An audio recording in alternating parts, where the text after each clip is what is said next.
Crocodiles po. So yung ito po lang dito is a preserved skin and bones ng isang saltwater crocodiles. So yung hinahawakan ko po ito, yung nasa likod, ito po yung tinatawag na backstrap. Ang pinakamatigas na parte ng buhaya, yung likod po nila. Yung medyo matutulis naman po, itong ganito, ay tinatawag na scutes.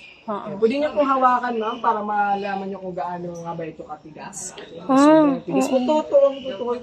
Totoo talaga. Leveraged siya po. Yung nasa itaas naman, kung ito makikita sa likod, ito naman makikita sa ilalim, sa belly part po nila. And yung butas naman po na nasa gitna ay tinatawag na cloaca.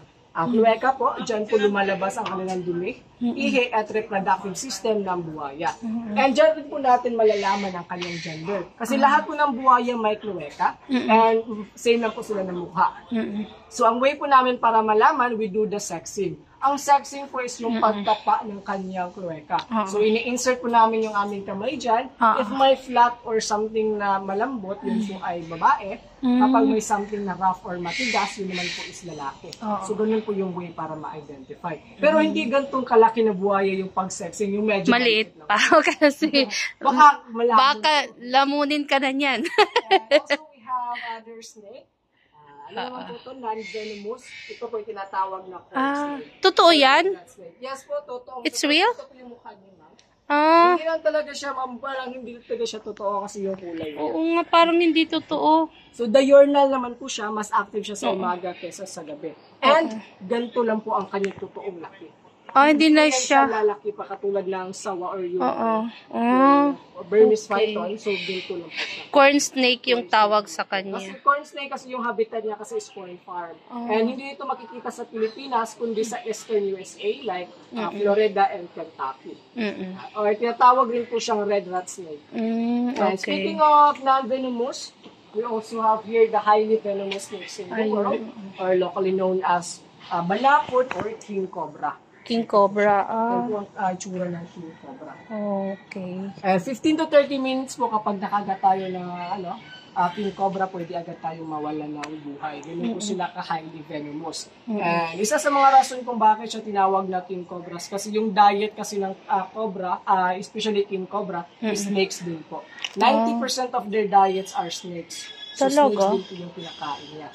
And hindi po lahat ng hospital na may antidote for cobra. And dito sa Davao City, ang known lang na hospital na may antidote for cobra is the SPMC or the Southern Philippines Medical Center po, yung public namin na hospital.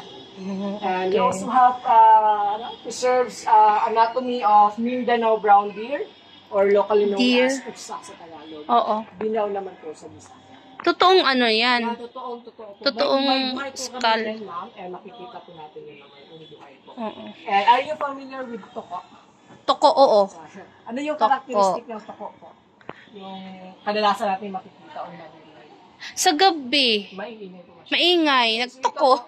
So this one is exotic toko. Magkaibahan po nito is ano siya, muted or silent. Saan? Hindi po siya nag-iingay. Nandito po sa loob ng butas. Hindi po siya nag-iingay. And hindi ito makikita sa Pilipinas po. Sa other Southeast Asia po siya makikita. And also, yung toko or yung lizards, they have this adaptation called autotomy. Autotomy means they can dispatch their tails and they can regenerate their tails. So, kaya po nilang putulin at ibalik yung kanyang buntot. Oo. Kagaya ng ordinary lizard sa bahay. Yung sa lizard naman yung sa bahay, yung ano talaga is gumagalaw naman yung buntot. Gumagalaw yung buntot, pero nakakapag-regenerate sila ng sarili ng buntot. Speaking of